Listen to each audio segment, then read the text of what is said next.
right, where we start with breaking news. Adam Schefter, give us the latest on what's going on in Kansas City. Courtney, a Dallas County judge has ruled that Rashee Rice must have 5 years of probation and 30 days of jail time related to a multi-car crash in Dallas during the 2024 offseason. We've been waiting to hear what the legal system would say about this. Today, a judge in Dallas spoke, and that means that the NFL will be next. The NFL is expected to discipline Rashee Rice in this particular case under the personal conduct policy. It calls for a baseline suspension of 6 games for off-the-field issues where there are felonies involved. And in this particular case, that's exactly what happened. The league is expected to step in now. There is expected to be a ruling before the beginning of the regular season. And I think many people across the league are expecting that Rashee Rice will receive a multi-game suspension to open the year, potentially 6 games, but we'll see what the league decides. All right, Adam, stay close. We appreciate the latest on Rashee Rice. Big news coming out of Kansas City today. Rice played in only 4 games last season after he tore his ACL and his season ended. So with the suspension looming for him, let's take a look at the Chiefs' first 6 games of the season.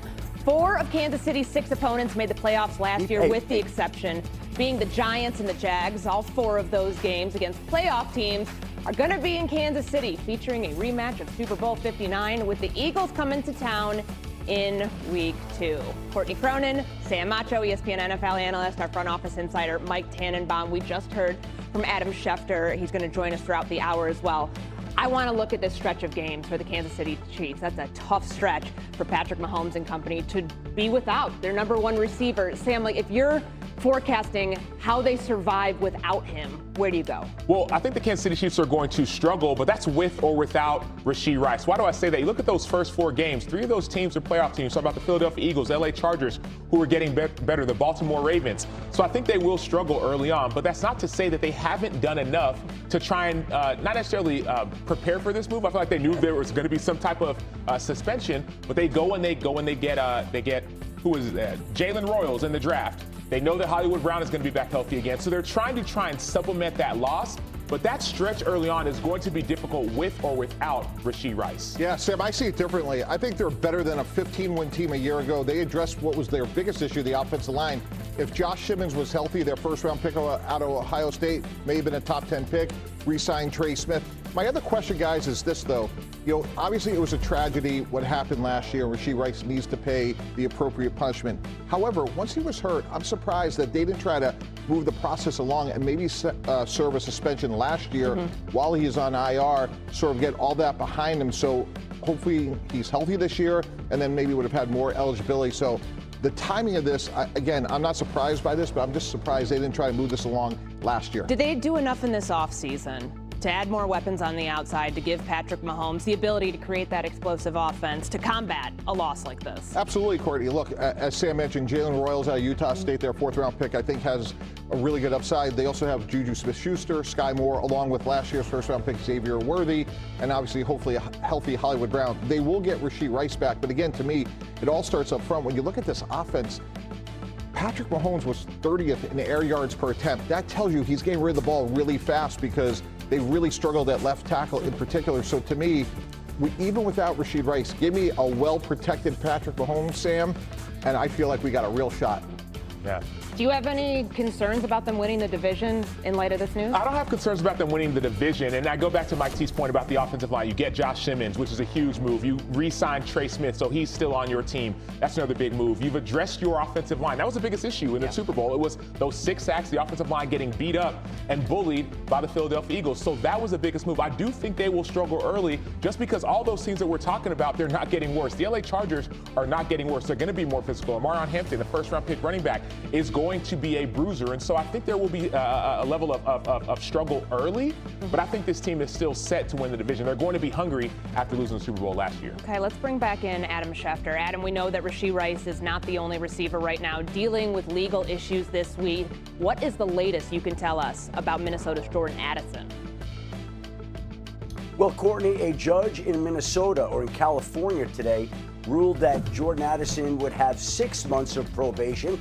He'd have to take 2 online classes, and after that period of time. Obviously, the charge was pleaded down. The bottom line here is just like a judge ruled today in Dallas, a judge ruled today in California regarding Jordan Addison's DUI, and now it's a situation where the NFL will step in. And if we go by the collective bargaining agreement, he would be subject to a baseline suspension of 3 games, which would cost him $88,000 per game, and it would void the guarantees remaining in his contract. So it could be a costly suspension for Jordan Addison. But like Rashee Rice, it looks like it's only a matter of time before the league steps in and hands down its discipline with Jordan Addison. All right, a situation we will be monitoring in Kansas City and in Minnesota. Adam, thank you for the latest. Be sure to stay close here with us throughout the remainder of NFL Live. All right, first day of school vibes out in SoCal with our first training camp practice of the offseason in the books.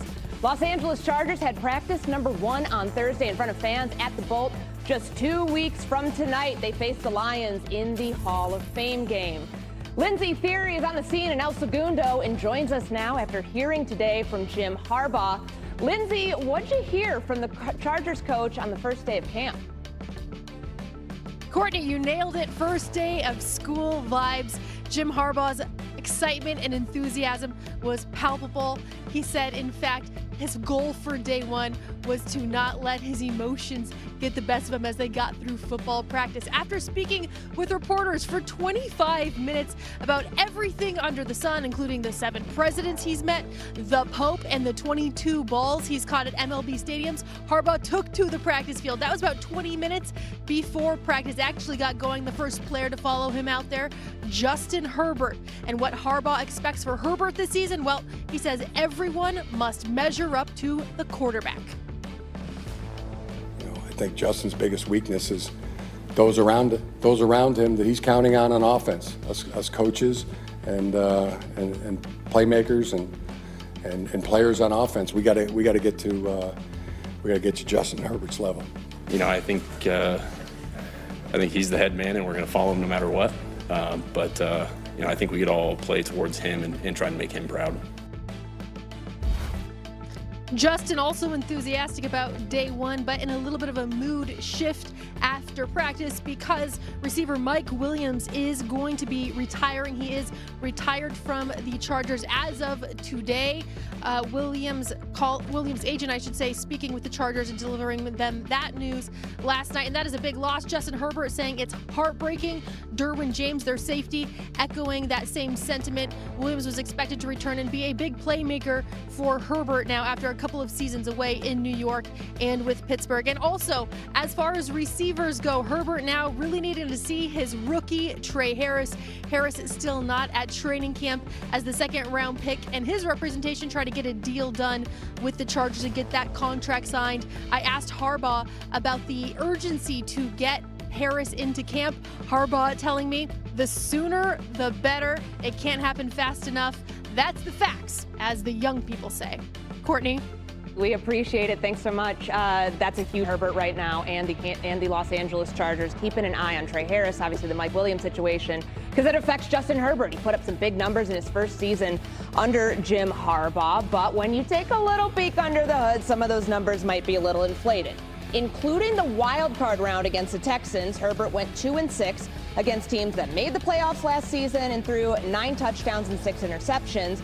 And then you take a look at the teams that didn't make the postseason. Herbert was 9-1 and threw 15 touchdowns to just 1 interception. We know, obviously, an 11-6 finish is a good season by most metrics, but doesn't mean much without the success in the postseason. So, obviously, Justin Herbert needs to play better and play better in bigger games, but the challenge here, Sam, that is projected coming off of Thursday with some major questions now that we have at the wide receiver position. How big of a deal is this? I don't think it's as big of a deal as people may think that it is. Why do I say that? The LA Chargers want to be a run-first football team. That's who Greg Roman is. That's what Jim Harbaugh has been. Last year, they were 28th when it came to rush attempts. They're only 11th when it came to rush attempts, 28th when it came to pass attempts. What did they do in the first round this year? Draft a running back, McLaurin Hampton. What did they do in the first round last year?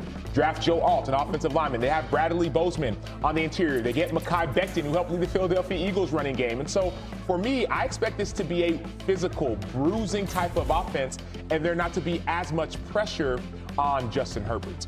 Yeah, and I can tell you from a front office perspective, when this happens, you're like, oh gosh, what do we do? And I think it's a little bit by committee. You mentioned Omarion Hampton, 73 catches at North Carolina. He's really productive out of the backfield. And I think a key player now becomes Quentin Johnston, their first-round pick a couple years ago out of TCU. He went from 2 touchdown passes to 8 a year ago, and he still has a ways to go in terms of his physicality that we saw at TCU, Sam.